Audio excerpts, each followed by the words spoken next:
Bienvenue sur DMG TV, les histoires mystiques. Tu es nouveau sur la page, n'oublie pas de t'abonner, de laisser un commentaire, de liker et de partager. Tu veux raconter une histoire? Il y a un numéro à l'écran là sur le plus 237 655 81 90 17. Envoie ton histoire et on va jouer ici sur YouTube, Facebook et TikTok. On poste tous les jours sur YouTube à 12h00. La chaîne YouTube c'est DMG TV. Et la deuxième chaîne YouTube c'est DMG TV, histoire mystique exclusive où on poste tous les 15h00 heure du Cameroun des histoires exclusives. Voilà, je vous invite à vous abonner partout, Facebook, YouTube, TikTok pour nous suivre. Et voilà, on fait le direct tous les mercredis et vendredis à 20h00 sur TikTok qui est toujours DMG TV. Partagez, commentez, ce qu'on fait, c'est pour sensibiliser. Ça ne coûte rien de nous donner un peu de force avec juste un like. Voilà, merci beaucoup. Écoutons la première histoire. Bonsoir DMG, bonsoir à toute la communauté. Vraiment, tes vidéos nous sensibilisent nous tous, peu importe de quelle nationalité nous sommes. Je suis un jeune Camerounais qui vit précisément ici à Douala. Je fais actuellement dans le câble. Mais l'histoire que je vais vous raconter, c'est moi-même actuellement. Et elle est un peu longue, excusez. L'histoire commence donc en 2017. À la Sonnelle Lobaba 2017. J'étais en train de travailler mon patron, je vais taire son nom. Mais ceux qui connaissent la Sonnelle à Lobaba, après le jardin Lobaba, ceux qui connaissent l'endroit. Peut-être qu'ils peuvent même se souvenir qu'il y a quelqu'un qui était mort là-bas, puisque c'était moi. Mais je vais essayer de vous raconter rapidement. Comme je le disais donc, en 2017, à la Sonnelle Lobaba, en face là-bas, il y a un bar. Ce bar-là, j'étais en train de travailler en bas avec mon patron. Il était en bas. Quand je suis monté sur le poteau, il y avait les câbles des clients, comme sur un câble, pour ceux qui connaissent les câbleurs là. Il y avait les câbles qui étaient brûlés, qui partaient chez les clients. C'était 5 câbles, donc 5 clients qui étaient sur ce poteau en question. Nous, comme on branche souvent les... Il y a souvent nos appareils qui viennent avec la tension pour alimenter nos appareils. Donc le courant, non, qui marche par les RG11, c'est comme ça qu'on appelle ça. Pour alimenter nos amplificateurs, c'est comme ça qu'on appelle aussi ça. Maintenant, je n'ai pas compris puisque à cette année-là, j'étais encore novice. Donc j'étais un apprenti. Je ne connaissais pas. J'ai essayé de refaire comme j'ai pu faire, donc refaire ce qui était brûlé. On appelle ça chez nous Mangamba. J'ai refait les 5 clients qui étaient brûlés. Donc on dit 5 maisons, 5 télés. C'était brûlé. Après maintenant, quand je refais, il y a un 5e câble. Que quand je touche, je ressens une petite masse. Ok. Comme j'étais novice, je disais que peut-être que c'est comme ici au poteau, c'est normal. J'étais novice, je précise bien. Après alors, dès que j'ai rebranché, j'ai mis le scotch. J'ai mis le mangamba, puisque le mangamba en question, il y a un pont qui a une vis, un connecteur qu'on connecte à nos répartiteurs. Et je vous précise encore, je reviens encore sur ceci, c'est que l'arrivée de nos images venait avec la tension, mais il n'y avait pas d'amplificateur. Il y avait seulement un répartiteur qui coupait le courant pour que ça ne parte pas chez les clients. Pour ceux qui connaissent les câbleurs, je dis bien. Maintenant donc, j'avais donc l'arrivée qui venait de chez nous avec le courant et la tension qui était bloquée bien sûr par le répartiteur avec ma main gauche. Ce qui avait le mangamba que j'ai refait, qui était brûlé, que j'ai pouvais brûler. Donc j'avais le connecteur, donc le pont qui alimentait ce mangamba avec ma main droite. Dès que j'ai tchouqué les deux au même moment, j'ai perdu connaissance. J'ai perdu connaissance parce que moi j'ai vu la vidéo de ma mort en ce moment-là. Comment quand quelqu'un le courant le frappe, non? Quand quelqu'un le courant le frappe, en tout cas tout le monde connaît.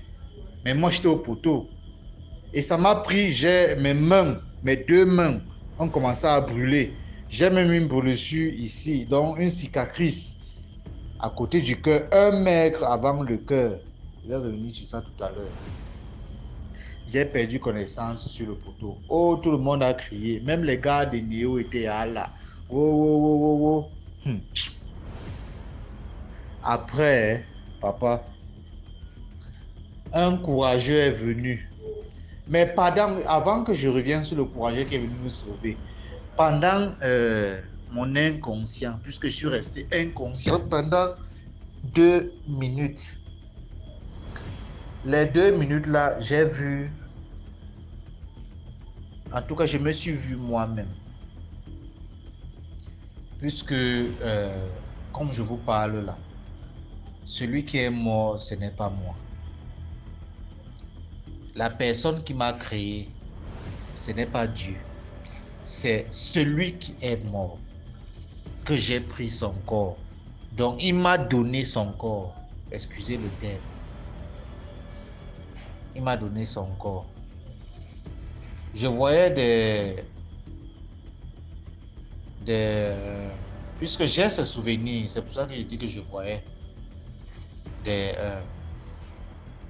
couleurs différentes. Donc, toutes les couleurs qui existent au monde. Toutes les couleurs, mais qui sont un peu comme dans un cercle, vous voyez un peu. Donc, on m'a dit que j'étais en train de mourir quand j'ai vu les pasteurs après. Que j'étais en train de mourir. Et quand j'étais en train de partir dans l'autre monde, comme on l'appelle souvent, je me suis vu moi-même. Et la personne que j'ai créée, donc la personne qui m'a créé, qui n'est pas Dieu, mais qui était celui que je suis maintenant. Vous voyez un peu. Il m'a dit de prendre soin de sa maman et de ses frères. Qu'il me laisse avec ses souvenirs. Qu'il accepte mourir puisqu'il sait que c'est qu'il accepte mourir totalement, c'est que son corps ne va pas survivre. Et comme j'étais là, comme il m'avait créé, et je précise ceci, avant que cet accident ne se passe, quand il avait un problème, on causait en tête. Et j'étais un peu comme ça. Donc je suis sa conscience. En tout cas, c'est pas les blagues DMG. C'est la vérité. C'est la vérité. Et je demande conseil à tous ceux qui écoutent ce voice. Que maintenant, en tout cas, la vie que je suis en train d'amener avec le corps de celui qui m'a créé n'est pas bien. Je ne peux pas expliquer tous les détails. Mais ce n'est pas bien, je ne suis pas fier. Il est mort. Sa maman n'est pas fière de moi. Je n'honore pas tout. Je ne vis pas bien. Je travaille, j'ai la force. Donc j'ai tout pris de lui. Mais je ne sais pas comment il peut vous dire ça. Je ne sais pas. Après que cet accident s'est produit, un courageux est monté sur l'échelle. Il m'a porté. Il m'a mis au sol. Quand il voulait essayer de m'enlever les habits, puisque portait les shorts et tout ça, les chaussures, et une culotte noire, avec un t-shirt. Il m'a enlevé les chaussures, je me suis réveillé au moment là. C'est un cercle que quand tu cries, tu ne vois personne, tu entends ta seule voix. Le cercle là, il y a seulement les couleurs, donc toutes les couleurs que toi-même, toi et moi, on peut imaginer. Donc, c'est un peu ça. Vraiment. La morale de cette histoire, c'est que vraiment, pour cette partie-là, je n'ai rien à dire. Même comme j'ai dit que la morale de l'histoire, excusez le terme, je n'ai rien à dire. C'est vous maintenant qui devez me dire, s'il vous plaît. Parce que où je suis là, je ne sais pas où est ma vie. Vous ne savez pas comment je vis. Quelqu'un m'a donné sa vie. Lui, il a accepté mourir. Je suis sa conscience. il m'a vu avant de mourir. Donc s'il ne me voyait pas, c'est que son corps que j'abrite en ce moment, c'est qu'il a enterré depuis. Et il a pleuré pour que je puisse prendre sa place, alors que je pouvais aller aider une autre personne. Mais il ne sait pas pourquoi, depuis que j'ai pris son corps, depuis que j'ai pris son corps, depuis que j'ai pris son corps, je ne vois plus. Je ne vois plus bien. Je ne vois plus bien DMG. Je ne vois plus bien. Je ne vois plus bien, car je ne vois plus bien. Je demande seulement qu'on puisse me conseiller.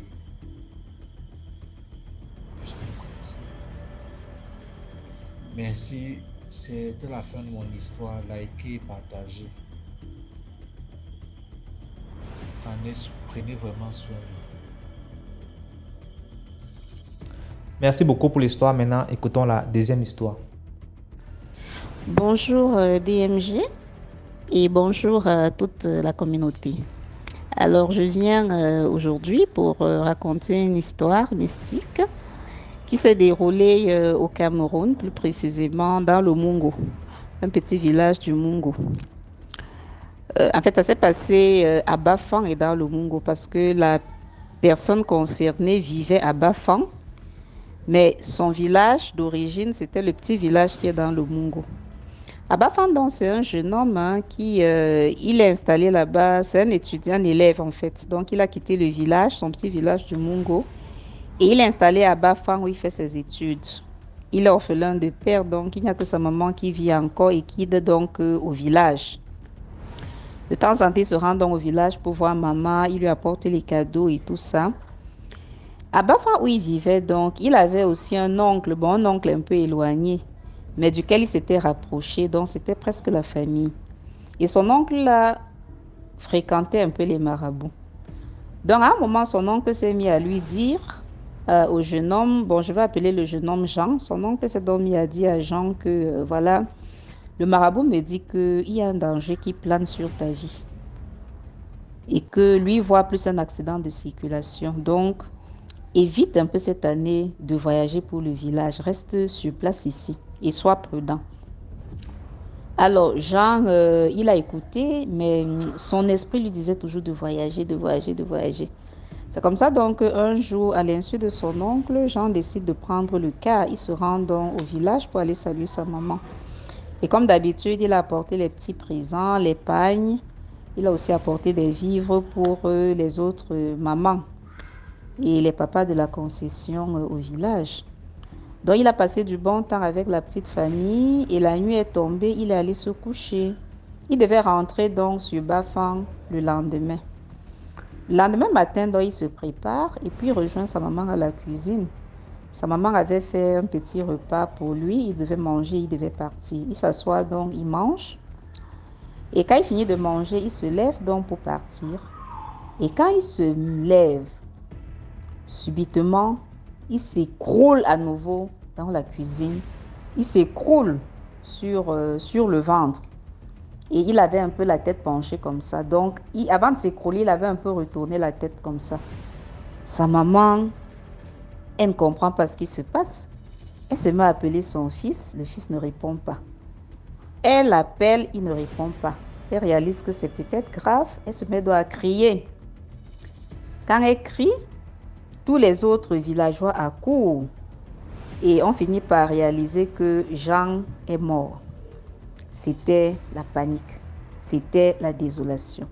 Parce que c'est des choses qui se passent dans les années 90. Et vous savez qu'à cette époque-là, les jeunes ne mouraient pas trop vite, pas comme aujourd'hui. Donc la mort d'un jeune suscitait toujours beaucoup d'interrogations, beaucoup de désolation et de tristesse là que ça suscitait. Et surtout les circonstances du décès de Jean, on sentait quand même qu'il y a une main mystique derrière. C'est comme ça donc que vraiment c'était la désolation totale. On a décidé d'organiser les obsèques naturellement. À cette époque, donc, dans ce village, il y avait une tradition qui était qui était très salutaire à cette époque-là. Et cette tradition voulait que la chefferie, les chefs et les notables étaient capables de susciter, ils appelaient ça un esprit, Je connais même le nom, mais je préfère ne pas le dire parce qu'on dit qu'on ne prononce pas le nom de cet esprit-là. Donc, c'était un esprit qui, à cette époque, lorsqu'on le réveillait, bon, ce qui a été expliqué par la suite, c'est que c'était un notable qui avait été travaillé et dans lequel on mettait une sorte de potion. C'était des herbes. On nous dit même parfois, quand nous étions petits, on disait que c'est une herbe que tout le monde voit même, mais nous ignorons seulement les vertus. Que donc, dès qu'on lui mettait cette herbe-là dans les yeux, il devenait comme un être surnaturel, comme un esprit. Et il avait la possibilité donc de voler, il parlait dans le village. Et quand il parlait, tout le monde entendait au même moment ce qu'il disait. Parce qu'on disait que sa voix était comme un roulement de tonnerre. Et en général, il ne sortait que la nuit. Et quand il devait sortir, on prévenait les villageois, en sorte que, on dit qu'il n'aimait pas le feu. Donc vous devriez, à l'heure où il est censé sortir, éteindre toute source de lumière. Toute source. Il y a eu des histoires, des anecdotes qui ont été racontées, comment s'ils voyaient la lumière quelque part, ils pouvaient jeter un sort, une maladie. Comment des gens dans leur chambre se sont retrouvés projetés dans les champs parce qu'ils avaient désobéi. Bref, il y a beaucoup d'anecdotes comme ça qui sont réelles parce qu'elles nous ont été contées par des personnes fiables. Donc, c'était un esprit qui, on le sortait généralement quand il fallait faire une annonce concernant le village. Peut-être sur l'avenir, sur les sinistres qui menacent le village et pour lesquels contre lesquels il faut se prévenir. Parfois aussi, quand des sorciers peut-être avaient de mauvais projets vis-à-vis des villageois ou des enfants du village, l'esprit la sortait pour avertir ces sorciers-là et les mettre en garde. Donc, en réalité, ça avait... comment dire, ça avait l'ambition était noble. Aujourd'hui, ça a été un peu perverti à un moment même avec l'occidentalisation, la modernisation. C'est une pratique qui a complètement disparu dans cette région aujourd'hui. Mais à l'époque, donc, c'était encore très actuel. Et aussi, quand il y avait un décès mystique ou suspect, on pouvait convoquer encore cet esprit-là. Et cet esprit était capable de parler, c'est-à-dire, il prenait la voix, on disait, il fait parler le mort en fait. Et le mort expliquait donc ce qui est à l'origine de son décès ou de sa mort. C'est comme ça donc, suspectant que la mort de Jean était bizarre, on a donc décidé de faire parler son corps en convoquant cet esprit. Et pendant donc la veillée mortuaire, l'esprit s'est donc mis à faire parler le corps.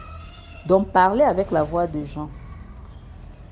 Et qu'est-ce que Jean s'est donc mis à expliquer, le défunt? Il explique que quand il était à la cuisine avec sa maman, quand il s'est levé pour dire au revoir à sa mère, il a ressenti un coup violent de gourdin sur la nuque. Et avant de s'écrouler, il s'est retourné. Quand il s'est retourné, il a aperçu son oncle. Alors, ça, c'est un autre oncle du village, pas celui de la ville. Un oncle rapproché du village. Il a aperçu son oncle qui tenait un gourdin dans la main. Donc, c'est son oncle qui venait de lui asséner ce coup-là, le coup fatal. Et derrière son oncle, il dit qu'il y avait une longue file de personnes encore. Et il a cité les noms de quelques visages qui lui sont revenus. Et il disait que ce sont les prochaines victimes de l'oncle. Que donc, c'est son oncle qui l'a tué. Quand il a fini de parler, la colère s'est emparée de tous les villageois, les jeunes. On a attrapé l'oncle, parce que l'oncle était aux obsèques, assis au devant de la scène, et il pleurait même plus que tout le monde. Les jeunes l'ont tabassé. Finalement, il s'est retrouvé obligé d'avouer. Il a raconté qu'effectivement, c'est lui qui a tué son neveu, parce que il est dans une confrérie de sorciers et c'était son tour de faire le sacrifice. Donc, quand en réalité, c'était à lui d'asséner le coup fatal, voilà, pour tuer donc le neveu et l'offrir en sacrifice à sa confrérie de sorciers. Et que tous les gens que Jean aurait cités, que tous ces gens-là, effectivement, sont sur sa liste et ça aurait été les prochaines victimes. Donc, on l'a tellement tabassé que il n'en est pas mort quand même, hein. Mais je ne sais pas si les forces de l'ordre s'étaient intervenues ou quoi que ce soit. Bref, c'est vraiment les bribes de l'histoire qui me reviennent. Pour la suite, je ne m'en souviens plus. Mais c'est une histoire que j'ai voulu raconter aujourd'hui, déjà pour tirer quelques leçons. D'abord que c'est regrettable qu'aujourd'hui, dans nos traditions, il y ait ces traditions-là qui avaient un but positifs finalement pour la société villageoise et qui aujourd'hui, à cause de la modernisation, ont complètement disparu ou ont été complètement transformés et être plutôt utiles au bénéfice de la sorcellerie. C'est vraiment dommage. Mais l'autre leçon aussi, c'est que finalement aussi, le mal ne vient pas de loin. Ça rôde généralement autour de notre famille, de nos proches, et c'est généralement à partir de là vraiment que les choses, le mal peut nous arriver. Donc voilà la petite histoire que je voulais partager avec toi, DMJ, et avec tous tes abonnés. Voilà, merci bien et bonne continuation. Merci beaucoup pour l'histoire. Maintenant, écoutons la troisième histoire. Coucou, bonsoir DMG, bonsoir la communauté DMG. J'espère que vous allez bien. Joyeux Halloween. Nous sommes à la nuit d'Halloween aujourd'hui. C'est la première fois que je monte, que je viens de raconter mon histoire. Et c'est rien qu'une partie des histoires de ma vie. Nous sommes dans les années 99-2000. Parce que dans les années 99-2000, j'étais en classe de 3e. Donc, j'avais la tête chaud. Avec les autres, on sortait tout le temps. Du coup, ma mère elle en a eu marre, elle m'a mise à la porte. Et nous sommes allés prendre une maison avec des amis. Parce que j'avais des amis qui étaient plus âgés, mais vraiment beaucoup plus âgés que moi. À l'époque, j'avais 18 ans. J'avais des amis qui avaient déjà 25 ans. Mais dans le groupe, on était deux à aller à l'école. On a pris... il y avait déjà une qui vivait dans cette maison. Et une chambre s'était libérée. Quand je suis allée là dire que ma mère m'avait mise dehors, ils m'ont dit, il n'y a pas de problème, il y a une chambre qui s'est libérée. Et l'autre aussi qui allait à l'école m'a dit, si tu veux, on prend la chambre à 2. Parce qu'on n'avait pas beaucoup de moyens. On était des jet-setteuses aux frais des autres. C'était ça notre truc.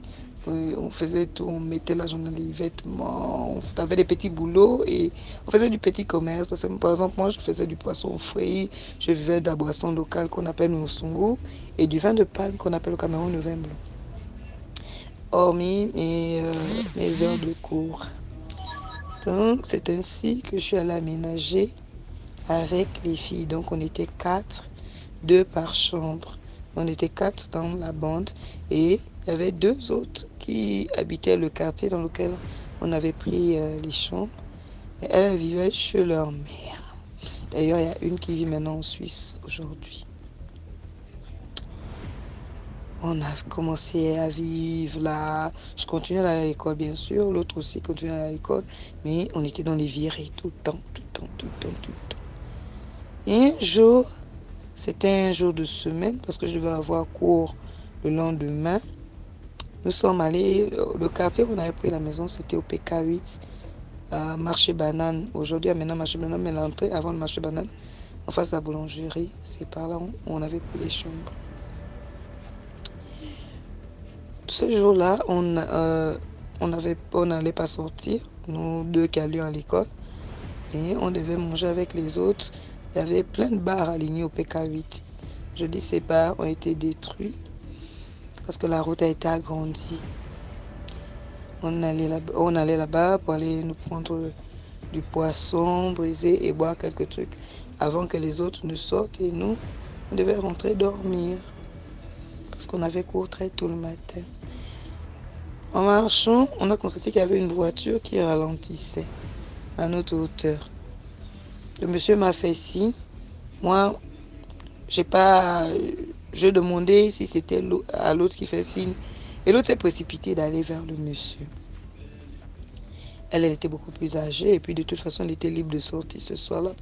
Moi, j'avais cours. Elle allait discuter avec le monsieur.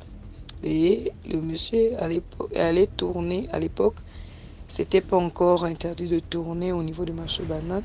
Il allait tourner et nous a rejoints au bar où nous étions. Elle attendait debout pour qu'il sache où on était exactement.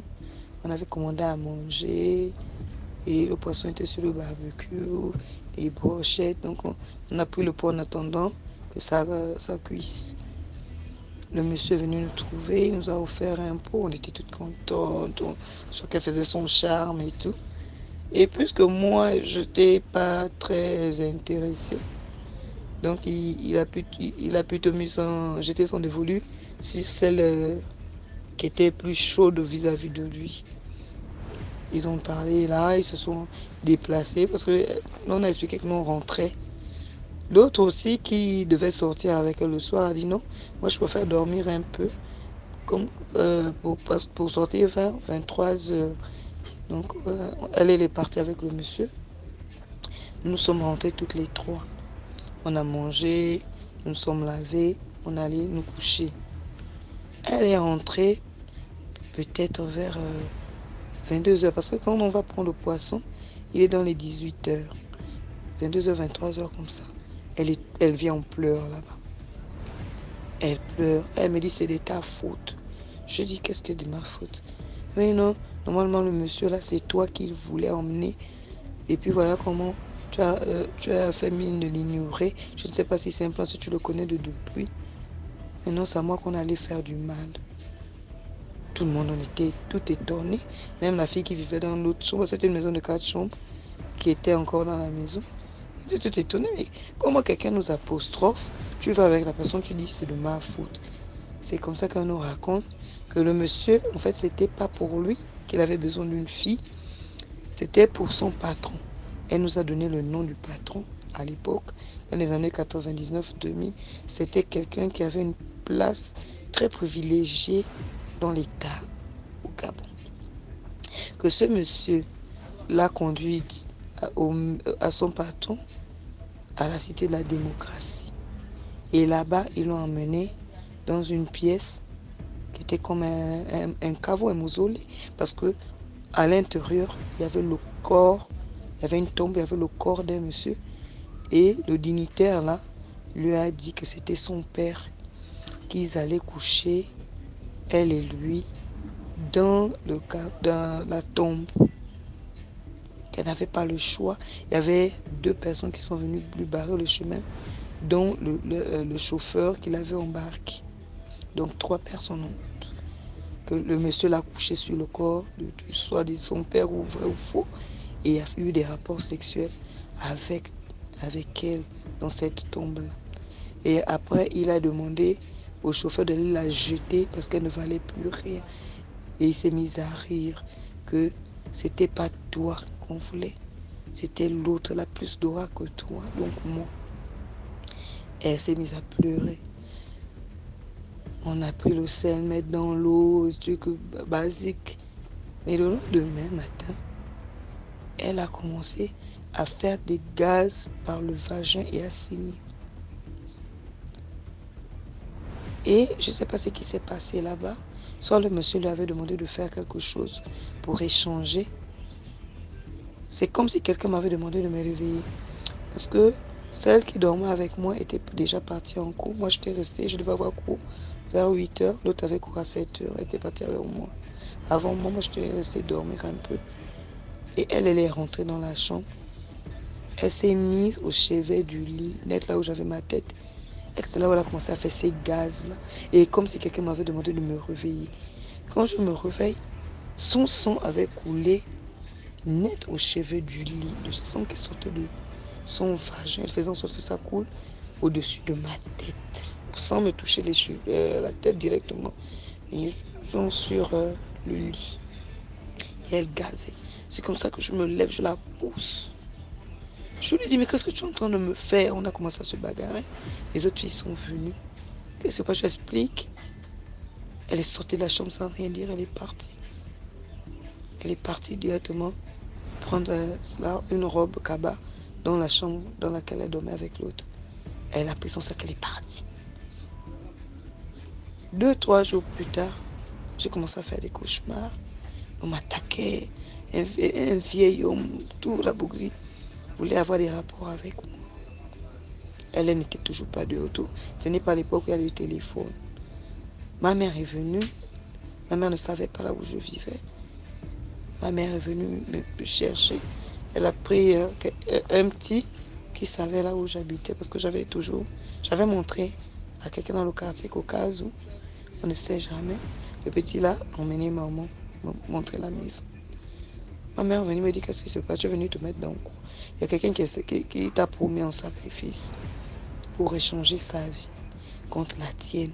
Parce que tu as fait une rencontre avec quelqu'un, mais une de tes amies est partie à la place. C'est comme ça que je raconte à ma mère, oui, voilà ce qui s'est passé et tout et tout. Elle me dit, l'autre c'est où? Je dis non, depuis le jour où elle a voulu faire, elle est partie. Elle me dit en ce moment, ils sont en train de faire les pratiques sur toi.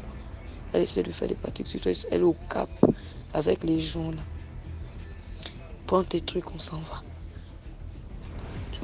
J'ai pris mes choses, les autres filles m'ont aidé à les mettre dans le taxi. J'avais pas grand chose, j'ai laissé le matelas là-bas. J'avais seulement, on avait acheté le matelas et le lit en commun, donc je ne pouvais pas ramener. J'avais déjà ça aussi à la maison. J'ai pris seulement mes petites affaires, mes habits, mes papiers, mon sac d'école. Je suis repartie avec ma mère. Ma mère m'a emmenée sur la route chez une maman là, directement, me fait passer un rite de chez nous qui est terrible. Souffrance de ça, tu ne peux pas. C'est de par ce rite-là, eux, ils étaient en train de faire leurs choses là-bas. Par ce rite-là, j'ai vu tout ce qui s'était passé. En fait, pour s'en sortir, on lui avait demandé qu'elle fasse tout pour que moi, je passe dans le sacrifice. Sinon, elle allait y passer.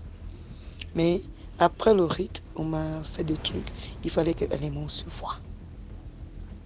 Donc, quand j'ai fini le rite, je suis d'abord allée à la maison, me remettre bien. Quand j'ai su qu'elle était là, je suis allée à la maison, on louait. Dès qu'elle m'a vu DMG, elle a lancé un cri. Je suis morte, on ne devait plus se voir, je suis morte. J'ai fait son vent, je lui ai dit, mais comment? Je suis morte, oh Seigneur, oh. Moi, elle est partie prendre ses choses. Elle est encore partie de la maison. Quelques temps plus tard, on m'appelle pour me dire qu'elle est décédée. Elle est partie décédée sur la route chez le père à ses enfants, à son premier foyer. Avant qu'elle ne vienne en ville se chercher, elle avait fait des enfants avec un monsieur sur la route. Donc elle est partie là-bas, elle est morte là-bas. Et ce qui s'est passé qui était terrible, qui confirme la thèse du mysticisme, c'est que 1 ou 2 mois avant, on a tous passé des tests de dépistage. On avait tous passé des tests de dépistage. Elle était négative. Mais le père à ses enfants dit qu'elle avait le VIH. Elle avait fait les symptômes. Peut-être, on s'est perdu de vue après la dernière fois où nous sommes vus qu'elle a fait là. Peut-être 3 mois. Mais les gens m'ont dit qu'elle a fait tous les symptômes de la maladie. Et le sang continuait de sortir. Après, c'est devenu le pus de son vagin. Elle avait perdu ses cheveux. Tout, elle avait changé, elle avait vieilli. Quand j'ai vu ça, j'ai dit non. Dieu m'aime beaucoup. Vraiment, dehors là, c'est grave. Quand je dis ça, c'est pas pour faire peur, c'est pas pour dire que tout le monde, ou toutes les amies, ou tous les amis sont méchants. Mais il y a des gens dehors. Et pour vivre, il y a des gens qui sont obligés d'échanger avec les autres, même si c'était pas leur première intention. Et il y a des gens aussi qui sont foncièrement méchants. Il y a des chasseurs d'âmes dehors. Je vais te présenter à quelqu'un, je vais t'emmener chez quelqu'un. Des fois, j'ai pris l'argent pour une âme ou pour des organes. Mais ça, quand je suis sortie de là, vraiment, ça m'a fait calmer d'abord un bon moment. Je m'étais arrêtée de sortir, je m'étais arrêtée de fréquenter les boîtes et trucs comme ça. Je m'étais coupée un peu un temps. C'était ça mon histoire. J'espère que quelqu'un m'apportera des éclaircissements. Mais je pensais à ça aujourd'hui. J'ai pensé à elle aujourd'hui. Et j'ai tenu à raconter cette histoire. Merci à vous. Bonne soirée. Merci beaucoup pour l'histoire. Là, écoutons la 4e histoire. Bonjour à la communauté DMG, à DMG, ainsi qu'à l'équipe DMG. J'espère que vous allez bien. Moi, ça va, tranquille. Je tiens sincèrement à remercier DMG et son équipe pour tout le travail que vous faites. Les gars, bravo. Mais franchement, vous épargnez le mal dans la vie des gens, mais vous ne vous rendez même pas compte du bien que vous nous rendez au fait. Mais laissez tomber quoi, les gars. Ça nous édifie, ça nous fortifie Moi, ça m'édifie, ça me fortifie, mais ça éveille mon esprit. Laisse tomber, quoi. Ça m'épargne de beaucoup, quoi. Vraiment. Et tout ça, c'est grâce à vous. Donc, je tenais vraiment à vous remercier pour votre travail. Bravo, vraiment. Alors, je viens de Congo-Brazzaville. Je préfère m'abstenir à ça. Rester. Donc, du coup, je viens de Congo-Brazzaville et tout. J'ai plein d'autres histoires. Mais aujourd'hui, je vais raconter celle-ci. D'accord? Alors, cette histoire, à chacun de tirer la leçon à l'intérieur. Sa leçon. Ok? Moi, en tout cas, c'est mon histoire. Alors, je l'ai vécu. J'étais jeune à l'époque, je suis toujours jeune, hein, donc, mais c'est quand même l'époque parce que j'avais quoi, 17 ans? J'avais 17 ans et que voilà, j'étais un peu difficile, hein, c'est-à-dire que j'étais trop carrée, catégorique et tout dans mon comportement, dans mes faits et autres. Du coup, ça faisait en sorte que voilà, que les gens ont un peu peur de moi, c'est-à-dire mes proches dans la maison. En fait, c'était une manière pour moi de pouvoir éviter un peu le contrôle parental parce que j'aimais trop mes amis, faire la fête, toutes ces choses, les trucs de jeunesse et tout. Donc voilà, je me suis fait un comportement pour pouvoir privilégier, d'accord, ce côté jeunesse, afin que je sois un peu plus libre, qu'on ne calcule pas trop ma vie et tout. Donc, il faut savoir que je suis quelqu'un qui rêve, qui fait des rêves, et ces rêves, très souvent, ça se concrétise, en bien comme en mal. Mais étant jeune, c'était le cadet de mes soucis, tu vois. C'était un truc où, bon, un rêve comme les autres et tout. Je prenais pas en compte, je réalisais pas les messages que mes rêves me passaient au fait. Je prenais pas ça en considération. Donc, il est arrivé un jour de mes 17 ans, je fais un rêve, d'accord? Je fais un rêve que euh, j'étais dans un quartier lointain que je connais pas réellement et j'étais poursuivie dans ce quartier-là. Il y avait des maisons, des cabanes, toutes ces choses, hein, tout ce qu'on peut penser, comme un petit village, d'accord? Et moi, je connaissais pas déjà ce village-là. Même dans le rêve, je connaissais pas. Et il y avait deux jeunes hommes qui me poursuivaient dans ce rêve. Ce rêve a commencé comme ça. J'étais en train de courir, il y avait deux garçons, il y avait deux garçons derrière moi qui me poursuivaient et tout. J'étais là, je courais, mais laisse tomber.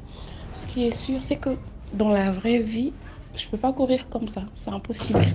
Mais je courais comme dans les films et tout. J'étais là, je courais, je me cachais. Mais ces hommes-là me retrouvaient. Donc, même si je me cache dans une maison et tout, je trouve une maison comme ça, je me cache et tout. Ces hommes-là me poursuivaient, continuaient à me poursuivre et ils venaient vers moi. Et quand je remarquais qu'ils avançaient, je me rendais compte qu'ils me voyaient et je continuais à courir, mais je courais. Ce qui est sûr, c'est que j'étais très loin d'eux. À chaque fois que je courais, en tout cas, je m'éloignais d'eux. Et après, ce rêve s'arrête là. Je me lève, c'est le matin. Bon, je me dis, écoute, c'est quoi? C'est un rêve, hein, dans tous les cas. Qu'est-ce que, qu'est-ce que j'ai à courir comme ça? Donc je banalise, d'accord? Alors, la pluie commence ce matin-là, mais une forte pluie et tout. Ben, du coup, on est bloqué à la maison. On est censé s'occuper à la maison et tout. Et vers 14 heures par là, la pluie s'arrête. Comme nous le savons tous, après la pluie vient le beau temps. Bah, je me suis dit, bah, je ne vais pas me balader, prendre un peu d'air. En tout cas, cette envie m'est venue comme ça. Donc, avec mon caractère dur, j'avais pas à vouloir négocier pour sortir et tout. Bah, je sors et il faut savoir que j'avais ma chambre, j'avais pas à expliquer que j'ai rêvé si. En tout cas, chacune de nous avait sa chambre dans la maison. des enfants déjà. Donc j'avais un peu ma vie privée, voilà. Je n'ai pas expliqué mon rêve non plus. Déjà, je ne l'avais pas pris en compte. Et après que la pluie soit finie, bah, je prends l'initiative d'aller prendre l'air. Je sors. Déjà, dans le quartier où je vivais à l'époque, il y avait un jeune homme. Il était pas mal. Il était grand, costaud, tout ça, tout ce qu'on peut dire d'un beau jeune homme. D'accord? Et moi, je suis quelqu'un qui est grande de taille, une jeune dame grande. Et généralement, j'aime les hommes plus grands, costauds. Je me dis, moi, avec un homme court, ça va pas se faire. Par contre, avec un homme grand, baraqué, ben, ça match, quoi. Du coup, je me suis fixé ces bases très jeune et je suis partie par là, comme ça. Jusqu'ici, c'est toujours mes préférences. Donc, ce jeune homme-là, il était quand même un jeune homme remarquable dans mon quartier. Euh, il m'intéressait bien, mais pas plus que ça, d'accord? Mais lui, apparemment, il m'aimait vraiment. Donc, il ressentait beaucoup de sentiments pour moi, beaucoup de respect et tout.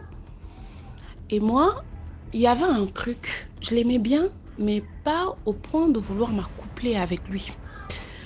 Donc, puisqu'il était serviable, je sentais bien que vraiment, il m'accordait l'attention et autres.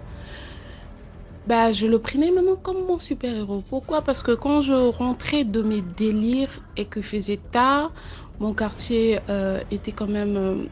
enfin, ma maison était quand même loin de Goudron. Je prends peur et je me dis, bah écoute, j'appelle tel. Bah, lui, au moins, puisqu'avec son corps et tout, on va pas nous agresser. Donc, à chaque fois, je ferais pareil. Je faisais pareil, autant pour moi. À chaque fois, je faisais pareil. Donc, je l'appelais et s'il faisait genre 23 heures et tout, chez lui, certainement, le portail était déjà fermé. Et le gars, il faisait le mur, hein. Il faisait le mur pour venir me chercher. Et sans même me demander t'étais où et tout. C'est-à-dire, il n'avait même pas besoin que je le rende compte. Et moi, ce côté-là, ça me plaisait. Je le prenais comme le grand frère que j'ai jamais eu, quoi. Ce côté super heureux là me plaisait tellement. J'avoue, hein, d'accord, que par moments, j'exagérais un tout petit peu parce que quand même, c'est l'enfant de quelqu'un. Bon, après, tu veux quoi? J'avais pas encore toute ma tête comme aujourd'hui. Et puis voilà. Donc, ce jour-là, je sors de chez moi, histoire d'aller prendre l'air et tout. Bah, je prends ma ruelle tranquille et tout. Je sais même pas où je vais, mais j'ai juste envie de sortir, d'aller prendre l'air. Alors, je me pavane dans le quartier. Et bim, comme par miracle, je passe devant chez lui. C'est lui qui sort. Eh, tiens, ça va toi? Ouais, ça va et toi? Tranquille. Tu vas où? Ben, je sais même pas où je vais déjà, mais j'ai juste envie d'y aller. D'accord, ben écoute, moi aussi, j'ai pas grand-chose à faire. Ben, allons-y alors. Ok. On prend la route, on se pavane et tout, tranquille dans le quartier. Et on arrive au Goudron. Et ce jour-là, puisqu'il a plu, je sais plus, je me rappelle plus si c'était le week-end ou seulement parce qu'il avait plu, qu'il n'y avait pas vraiment des voitures au Goudron. Il n'y avait pas assez de... En tout cas, c'était pas véhiculé, quoi. L'air libre, tranquille. Et nous, on marchait au bord du Goudron, tranquille, il y avait des passants comme nous, on se titillait et tout, comme d'hab, ça rigolait un peu. Mais vraiment, il n'y avait pas des véhicules au Goudron, ça passe vite, waf et tout. Mais quand même. Et après, je comprends pas. Bim, moi j'étais déjà du côté du Goudron et lui il était un peu de l'autre côté, mais on parlait, hein, on marchait ensemble, mais moi j'étais du côté du Goudron. Donc ce qui me séparait du Goudron, c'était le petit caniveau. Donc c'est ça qui me séparait un peu du Goudron. Mais sinon moi je marchais du côté du Goudron. Je ne sais pas si vous arrivez à comprendre le scénario. En tout cas c'était ça. Alors, marchons, marchons, marchons. Il n'y avait pas assez de voitures ce jour-là.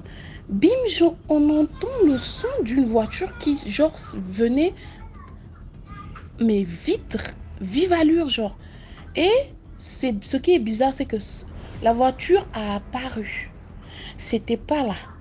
La voiture a apparu à quelques mètres de moi, mais au goudron. Elle était noire, mais des vitres noires et zéro manipulation, je sais pas comment vous appelez ça. Matriculation, quelque chose comme ça. Donc zéro ça. Donc la voiture, elle était bizarre, mais c'était une grosse voiture, hein. Une grosse voiture, toute noire. Alors, la voiture, elle sort de nulle part, à vive allure. Et qu'est-ce qu'on fait? Tous on remarque, on tourne vers, c'est-à-dire nos regards vers la voiture. Et la voiture apparaît parce que quand il y avait le son là, la voiture n'était pas encore là. Ça n'avait pas encore apparu. Mais quand on se retourne, c'est-à-dire tu vois comme à la télé, la voiture a apparu. Pas que ça venait, pas que ça roulait, mais ça a apparu là. Et à quelques mètres de moi. Et tellement que c'était vive allure et tout, quand ça vient vers moi, ça freine. Ça fait genre.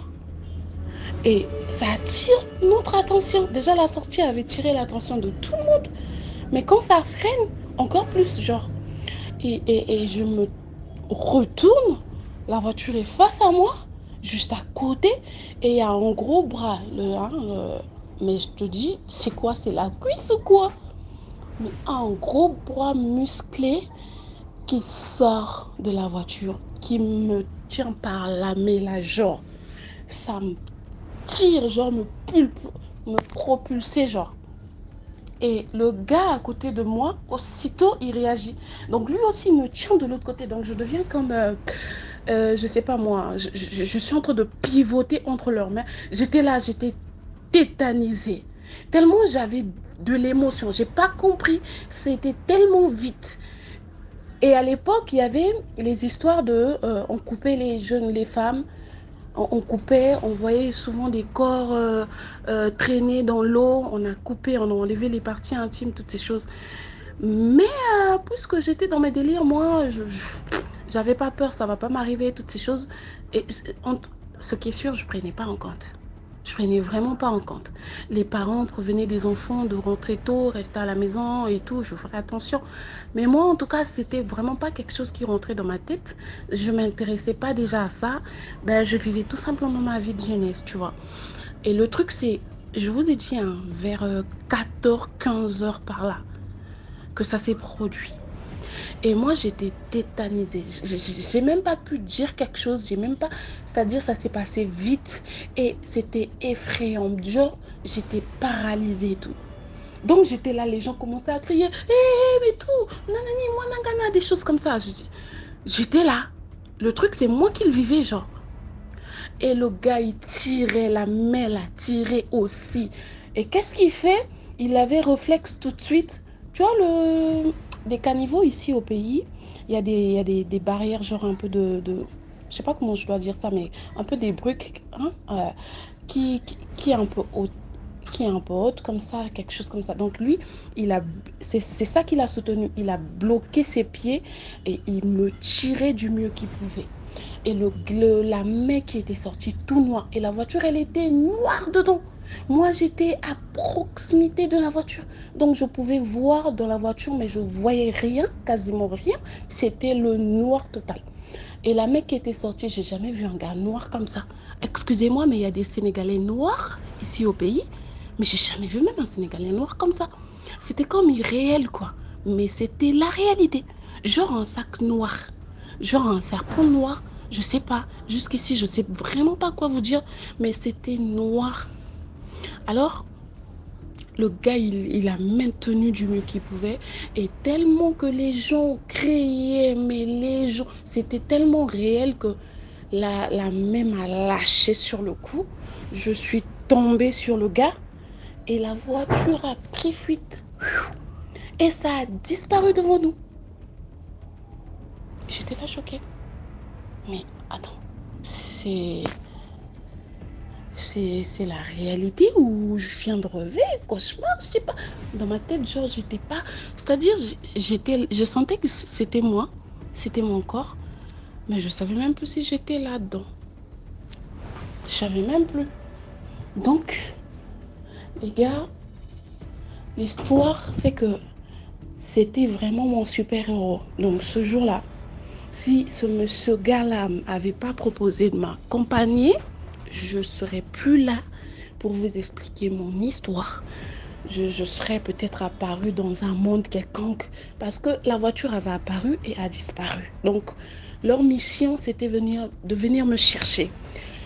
Et moi qui ne priais pas assez, je sais pas si... Je sais pas. Mais quand je vous parle là, j'ai toujours la chair de poule. Et maintenant, les histoires comme ça, on en entend partout. Et je me dis, il y a des personnes qui vivent ça et qui n'ont pas eu assez de chance comme moi, qui ne sont plus là. Et je sais pas, ils deviennent qui? Qu'est-ce qu'ils font à ces gens-là? Donc, vraiment.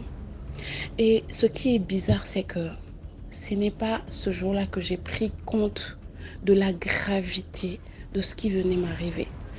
Je vous jure que j'ai continué à vivre ma vie comme si c'était pas moi, comme si j'ai jamais vécu ça, j'ai même pas entendu. C'est-à-dire, nada quoi, genre. Je vivais ma vie tranquille, genre... Ce n'est qu'au fil des temps, avec prise de conscience de certaines choses, avec plus de maturité que quand l'histoire me revient, je me dis, non mais tu es grand. Oula, Dieu me connaît. Je serais où aujourd'hui? Et dire que je suis maman d'une fille.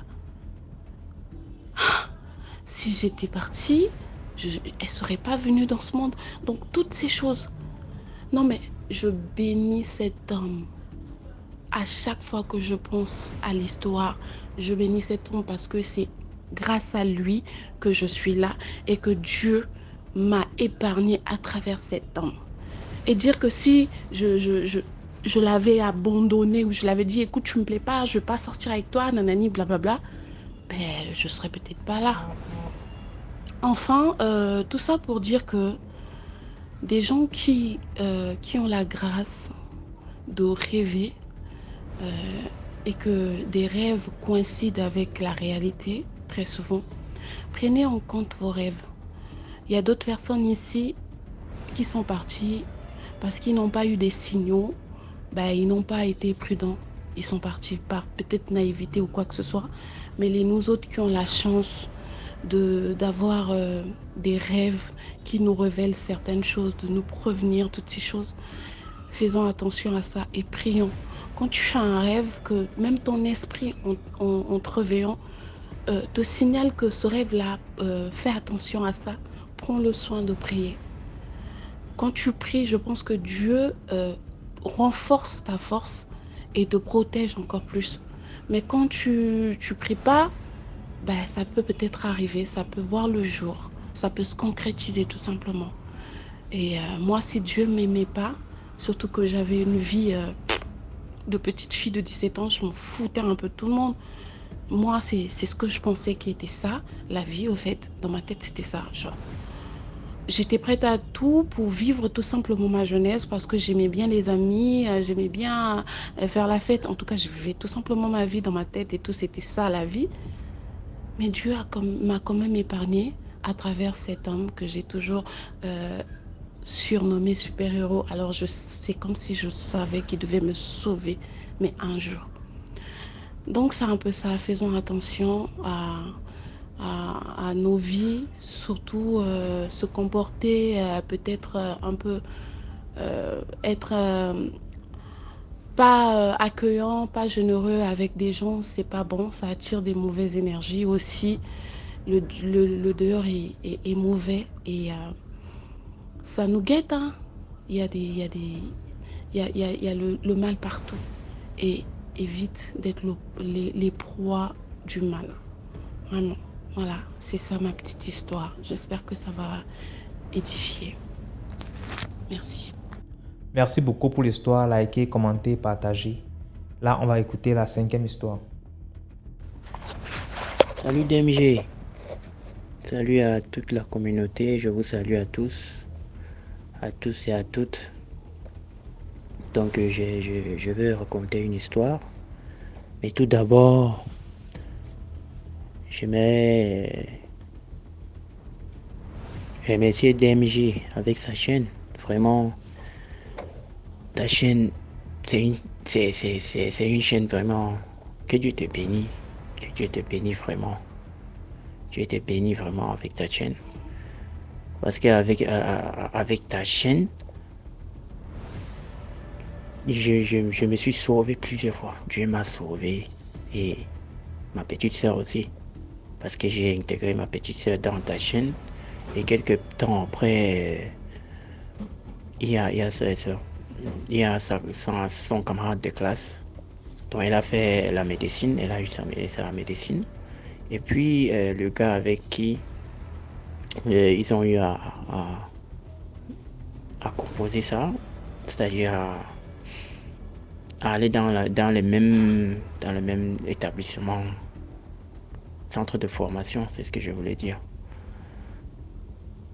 Peu de temps après, son camarade lui envoie un message, un voice, en disant voilà, je suis intégré dans un groupe où tu peux te faire de l'argent facilement sur internet. Voilà, ça c'est vraiment facile. Tu n'as qu'à intégrer seulement, tu n'as qu'à accepter ma demande. Je t'ai envoyé une demande dans le groupe, tu entres dans le groupe WhatsApp et tu n'as qu'à faire intégrer 3 personnes seulement. Donc 3, j'ai pensé à toi, je mérite te faire intégrer et tout ça. Elle s'est dit que mais elle m'appelle, elle me dit voilà, écoute-moi ce que mon ami là me dit. Elle dit que ça c'est l'histoire de DMG TV là. Heureusement, elle est dans ton groupe. Elle a suivi tout ce genre d'histoire, tu vois. Et moi-même, à plusieurs fois, les histoires de porte-monnaie magique sur Internet, on t'envoie des messages, un multiplicateur d'argent. Moi, je suis un homme averti. Je fais partie de la team community DMG TV. Donc, je suis déjà un esprit averti. On ne peut pas m'avoir là-bas. Voilà. Ce qui me pousse à vous raconter une histoire d'un gars dans mon quartier, dont c'est un Moro avec qui j'ai eu à fréquenter. Son papa était le maître de l'établissement. J'ai fréquenté à l'école primaire avec lui. Quelques temps après, ça fait vraiment beaucoup d'années, puisque moi j'avais voyagé. Et dès que j'ai eu à revenir, et je lui ai vu, sauf qu'il n'était pas comme avant. Le gars il était vraiment riche quand tu le voyais et qu'il passait à côté de toi, le parfum qui t'envahissait, on dirait le rasolement qui passait. Et te dit, ça passait seulement comme ça sur toi. Toi-même, quand tu entends le parfum, tu sais que oui, c'est quelqu'un. Il dit que le gars a complètement changé. Alors, quand je le vois, je vais l'appeler Martin. Quand je le vois, il dit que Martin, comment vas-tu? Ça fait un bail, moi je t'avais pas vu. Et puis il me regarde, il passe. Il dit que mais attends. Aujourd'hui c'est lui qui me regarde et qui passe comme ça. Il m'a pas reconnu ou quoi? Quelque temps après, je le vois, il dit que Martin, arrête-toi s'il te plaît. Comment vas-tu? Tu as beaucoup changé, hein? Tu es vraiment devenu un homme d'affaires. Comment vas-tu? Moi-même, j'étais en voyage et tout ça. Maintenant, je suis revenu et t'ai vu. Et puis, le gars me regarde encore un peu avec mépris. Il me dit, oui, je vais bien. Avec une voix différente. Il dit que, hey, c'est encore quoi ça? Il me dit, oui, ça va, je vais bien. Et puis, il passe. Je voulais même augmenter que comment va ton père? Parce que c'est lui qui nous avait enseigné. Comment va ton père et tout. Le gars n'a même pas mon temps. Il passe. Je dis, mais c'est encore quoi ça? J'ai pas trouvé mon ami avec qui on avait eu à fréquenter ensemble à l'école primaire. Je dis que, mais, gars, moi je viens tout juste de voir Martin. 2 fois aujourd'hui, je parle à Martin, il est bizarre. Il m'a dit, tu n'es pas au courant? Je dis que au courant de quoi? Il me dit que, mais Martin, il était parti à Douala, il s'est battu ici avec Elle avait son petit call box. Ça n'allait pas, il est parti à Douala. Il est revenu, soudainement, il est devenu riche. J'ai dit que, oh, ok, d'accord, comme moi j'avais voyagé, moi je ne savais pas. Mais dit que voilà. Et c'est là que j'ai compris. En fait, il pensait que j'étais là. Il pensait que j'étais dans la même ville que lui. Maintenant, c'est quand il est devenu riche que je suis revenu pour lui aborder. Vous voyez?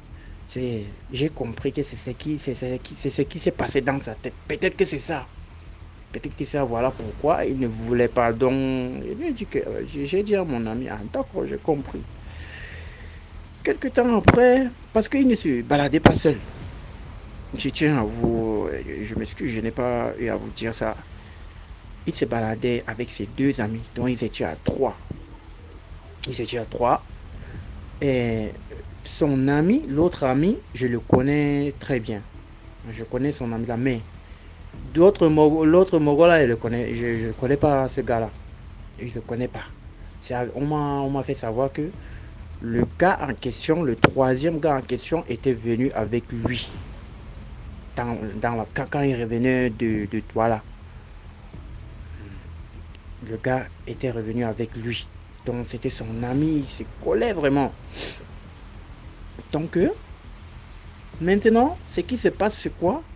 C'est que quand je sors du travail au centre commercial, quand je rentre, je les vois au centre commercial, je les aperçois avec des filles vraiment jolies. Ce ne sont même pas des filles avec qui, quand tu vois toi-même, tu sens que oui, ça c'est une fille que je ne peux pas m'approcher tant que je n'ai pas de riz, tant que je n'ai pas d'argent. Vraiment, quand tu les vois, ce ne sont même pas des filles de ma ville. Alors comme ça, et ce qui est perturbant, c'est quoi? C'est que quand je passe à chaque fois, je vois les filles manger des poulets braisés et tout, mais eux, tous les trois, tout ce qu'ils mangeaient, c'était quoi? C'est qu'ils mangeaient, ils buvaient le jus de 250, le petit jus de 250 avec les arachides. Les arachides, ce n'est que ça qu'ils mangeaient. Tous les trois gars. Martin, ses 2 amis. Maintenant, il dit que c'est quoi ça? Parce que bon, quand quelqu'un a l'argent, il peut manger ce qu'il veut, mais à chaque fois, parce que eux, chaque soir, c'est leur. Ils ont l'argent, parce que ça, quand tu as l'argent, il n'y a pas de week-end pour toi. Chaque jour, c'est la fête. Et que quand je rentre du boulot, ce n'est que ça. Il dit que mais c'est quoi ça? Vu qu'il ne veut même pas me parler, quand je le vois, je passe seulement. On se voit droit dans les yeux. Martin me voit. Mon ami d'enfance, quand j'ai eu il me voit, il enlève les yeux. Il dit que d'accord, je passe, je le vois, je passe. Mais à chaque fois, ce n'est que arachide, petit jus de 250. Il dit que mais c'est encore quoi ça? Je ne peux pas voir mon ami, son ami. Donc le gars là, mon ami à moi là, c'est aussi son ami. Donc c'est un ami en commun. Il lui dit que mais attends, quand je passe au centre commercial, voilà ce que Martin mange avec les jolies filles avec qui je le vois. Et eux, ils changent des filles comme si vraiment les gars là changent des filles. Tu ne peux pas les voir avec les filles plus de les 2, 3 mois, 4 mois. Non. À chaque fois, ils changent seulement des copines. Il m'a dit que mais tu n'es pas au courant. Il a dit que non. Il m'a dit que eux, voilà ce qui se passe avec eux. Le truc c'est quoi? C'est qu'ils sont dans l'histoire de porte-monnaie magique. Voilà pourquoi moi je me suis reculé de notre ami Martin. Sans te mentir, moi je ne suis pas avec lui. Toi-même tu as constaté le pourquoi je ne suis pas avec eux, parce que ils m'ont expliqué certaines choses. Puisque nous étions vraiment amis, il m'a expliqué certaines choses et moi je lui ai dit que non, j'ai reculé. Puisque j'ai vu des choses, l'histoire de porte-monnaie magique sur internet, les gens qui devenaient fous et tout ça. Moi je lui ai dit que non, voilà qu'il me raconte que eux, voilà ce qui se passe avec eux. C'est-à-dire, ils ne mangent pas plus de 350 dans leur argent. ils ont de l'argent, mais manger par jour 350, pas que ça dépasse 350. Donc ça veut dire que ils achetaient les petits jus de 250 avec les arachides peut-être de 100 francs ou bien de 50. Donc chaque jour 350 dans l'argent de porte-monnaie magique là. Donc ils pouvaient s'acheter tout. Quand tu les vois, le vêtement, quand tu vois les gars là, c'est eux qui faisaient, qui battaient tous les records d'habillement dans notre ville, les trois. Sauf que mon ami m'a fait savoir ça. Il a dit que voilà pourquoi moi je t'ai expliqué. Et quelques temps après, pour ne pas être long, donc quelques temps après, son deuxième mourant là, il décède. Quelques temps après, le gars décède. Je dis que mais qu'est-ce que c'est que ça? Son troisième ami qui était venu avec lui de Douala disparaît complètement. On ne le voit pas. Maintenant, il est tout seul. Depuis que son ami là est décédé, il est devenu calme, sérieux. Tu ne le vois pas avec les filles. Il est revenu. Maintenant, il fait dans son petit call box là. Déjà, il a l'argent, mais il ne s'achète plus d'habits. Il est devenu calme. Il est devenu malheureux. Quand tu le vois, tu sais qu'il n'y a pas de bonheur. Ses yeux sont devenus vraiment, il s'est déprimé, il est devenu vraiment bizarre. Depuis que son ami là est mort, il a vite compris qu'il y a quelque chose qui l'attend. Donc, jusqu'à maintenant, il est seulement comme ça, bizarre. Donc, la morale de l'histoire, c'est que c'est à vous aussi de tirer. Donc, il ne faut pas trop envier les gens, il faut pas se fier avec des amis, certains amis, parce que ce qui fait en sorte que on plonge nos mains dedans, c'est parce que quand tu as envie de quelque chose, les gens ne comprennent pas. L'argent est comme par exemple quelqu'un d'affamé qui n'a pas mangé plusieurs jours et que tellement il a envie de manger, tu lui dis maintenant il va te donner le poulet braisé, mais sauf que tu vas manger chaque jour le poulet braisé jusqu'en... Et si tu es d'accord, tellement il a faim, il dit que oui, je suis d'accord, le poulet même depuis quand même je mange ça. Donc le poulet, on peut prendre le poulet comme de l'argent, à la place de l'argent. Maintenant, quand on te donne, tu manges jusqu'à ce que tu te fatigues même du poulet là. Tu te fatigues. Maintenant, tu vois même la cuisse. Tu veux même croquer ici. Tu changes. Tu dis que non. Tu croques là-bas.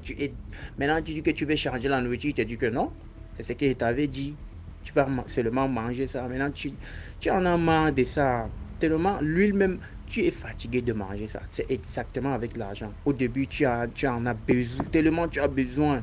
Tu veux faire ça, oui. Tu es prêt à donner tout pour avoir de l'argent. Tu dis oui. Tu es prêt, tu dis oui. On te donne de l'argent maintenant. Quand on te donne des conditions, tellement tu vois, les conditions ne marchent pas comme. On te donne des conditions bizarres que tu ne dois pas faire ceci. Quelque chose de normal, mais tu ne peux pas le faire. Tu ne peux pas sortir avec une fille comme toi. Au début, tu peux même trouver que ça c'est normal. Tu pars, à un instant donné, tu vois que non, tu ne peux même pas accepter ça. Derrière même l'argent, tu as tellement acheté tout ce que tu veux avec. Tu n'as pas acheté quoi? Rien. Maintenant, tu commences. Un jour, tu auras marre. Aujourd'hui, là, je vais coucher avec une fille. Ça gâte. Et tu rates la condition une seule fois. Tu vois. Donc, ce genre de choses, les gars, donc seulement devant. Merci beaucoup. DMG TV, likez, partagez. Je suis DMG TV depuis très longtemps. J'ai mis beaucoup d'amis dans DMG TV.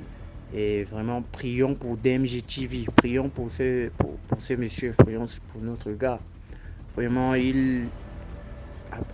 avec sa chaîne, il nous protège de tous ces gens-là. Parce que maintenant, les gens-là en ont marre de changer d'étape. À chaque fois, vous venez vous raconter des histoires. Le gars s'y a fait comme ça pour me prendre dans sa voiture. Et maintenant, ces gens-là écoute que voilà, il y a quelqu'un qui vient de témoigner. Maintenant, on change de système. Il change de système. Quelqu'un d'autre vient dans DMG TV dévoiler le secret. Maintenant, ils sont fatigués. ils sont affaiblis. Ils se sont affaiblis vraiment. Alors, vous voyez, prions beaucoup pour DMG TV, prions beaucoup pour ces mecs-là et prions beaucoup pour nous aussi. Donc, merci beaucoup. Merci DMG à toutes. Merci beaucoup pour l'histoire. Maintenant, on écoute la 6e histoire. Bonjour DMG, bonjour la famille DMG. J'ai une petite histoire à raconter. L'histoire, voilà, l'histoire se passe au Gabon. Voilà, donc je travaillais avec ma personne, je vais l'appeler comme ça pour qu'on ne essaye pas de la reconnaître. Et un soir au boulot, il y a des clients qui sont arrivés. Donc il y avait une dame avec pas mal de personnes à côté d'elle. Ils sont venus, on les a mis sur, voilà, ils se sont assis. Et c'était ma personne qui était chargée les servir. Et là, elle va vers eux, elle prend les commandes. Et après, c'est la dame qui lui dit Madame, vous voulez quoi? Et la dame lui fait signe de la main de se rapprocher. Et là, elle se rapproche d'elle. Rapproche-toi, rapproche-toi. Et jusqu'à quand elle est vraiment proche, bon, elle se dit qu'à cause du bruit de la musique, c'était une boîte. Voilà, c'était une boîte. Donc, avec le bruit de la musique, peut-être que voilà, la dame, elle ne veut pas trop crier. Quand elle s'approche, la femme lui fait un bisou. Vraiment un bisou surpris à la joue. Elle dit, ah, elle dit, mais madame, pourquoi vous faites ça? Hein? Vraiment, elle est dans tous ses états, elle est triste, elle ne comprend pas. C'est une femme quand même âgée, c'est une belle femme. Une très belle femme. Claire de peau. Mais tu sentais que cette femme avait fait la vie. Hein. Ah oui, elle avait la vie. Elle avait fait la vie, elle a eu une belle vie. Et elle ne comprenait pas en même temps, elle suait le visage. Jean lui parlait calmement que mais madame, c'est pas bien ce que vous avez fait et tout. Pourquoi vous me faites le bisou, machin et tout. Et là, les gens qui sont à côté ne parlaient pas, ne disaient rien. Hein. C'est les gens qui sont à côté, oh non, c'est rien. Pourquoi tu vois ça mal et tout? Ben, pour ma personne, elle a aussi vu comme si c'était des trucs de lesbiennes, des trucs comme ça. Elle n'est pas d'accord. Attends, elle est sexuelle la bouche pour dire que c'est sale pour elle, en tout cas. C'est quand même assez, c'est quand même grande. Et là, la dame, elle continue à servir, ils prennent leur consommation, ils commencent à boire et tout. Et après, un moment, on voit la dame qui se lève, elle va dans les vestiaires. Et dans les vestiaires là-bas, ça ne met même pas longtemps. On entend comme une explosion. Ça s'est explosé. Boum! L'explosion a coupé le courant. En fait, le courant s'est coupé direct. Ça a disjoncté le courant. Et là, le patron, nous tous, on se lève pour aller où se trouvait le bruit. Le bruit se trouvait où? Et quand on part avec la torche et tout, vous voyez quand vous attrapez un voleur dans le noir, c'était pareil. On la met la torche comme ça, on vient la trouver. Elle est assise par terre. Elle est mouillée de la tête aux pieds. Vous voyez comme quelqu'un qui a plongé avec tous ses vêtements et tout. Les yeux étaient sortis comme les aubergines. Ah! Et les toilettes, oh yo, c'était cassé en petits morceaux. Les petits morceaux comme le bout des doigts. C'était partout. C'était carrément partout dans la salle. Et je précise que la salle, les vestiaires là, il y avait juste les toilettes et où on lave les mains. Il n'y avait pas de douche. Comment elle a fait pour se mouiller comme ça? Et tout le monsieur, notre patron, qui s'était fâché. Il lui dit, c'est pas ici, tu viens faire tes choses, c'est pas ici. Ben, vu la manière dont il lui parlait, on a compris qu'il connaissait la dame en question. Ah, c'est pas ici que tu viens faire tes choses là. Hein? Comment tu peux venir faire ça ici? Et là, il lui dit, tu as la chance parce que tu es une femme, parce que sinon je t'aurais porté main et tout. Et il appelle ses amis, allez, venez la chercher, sortez de mon boîte, sortez. Il les a ramassés là, il y avait un qui voulait parler, il a mis un coup. Et le gars est parti, il était vraiment fâché. C'est là on nous dit non, la dame en question là, c'était pas n'importe qui, c'était une fille qui a frappé ici. On parlait d'elle partout, elle sortait pas avec n'importe qui. Donc elle était en haut, le niveau était haut. Mais quand vous la regardez aujourd'hui, elle était comme quelqu'un qui avait... C'était les démons qui étaient dans son corps. Comme quelqu'un qui ne peut pas se retenir. Elle était... Le regard comme si elle était habitée par des démons. Mais quand vous la regardez, c'était une belle femme. Belle femme, grande taille. Quand vous la regardez comme ça, malgré que voilà, vous sentez qu'elle est vers la trentaine ou quarantaine, ou là, je ne sais pas quel âge, mais ça se voyait quand même que ça c'est une belle femme qui a fait la belle vie et tout. Mais elle était bizarre, elle était comme quelqu'un qui était habité par des démons et tout. Et après ça, nous on est rentré à la maison. On est rentré avec ma personne, on allait dormir. Et le matin, quand on se réveille, oh là là, la partie où la dame l'avait fait le bisou, des gros boutons avec les gros boutons, vous voyez les gros boutons là avec les pus, les trucs à l'intérieur. Non, non, c'était affreux. C'était affreux, c'était comme un microbe. Ah! Ma personne était obligée de mettre un foulard pour sortir. Elle ne pouvait pas sortir comme ça. Parce que les gens, ça c'est quoi? C'était affreux à voir. Un simple bisou qu'elle lui a fait.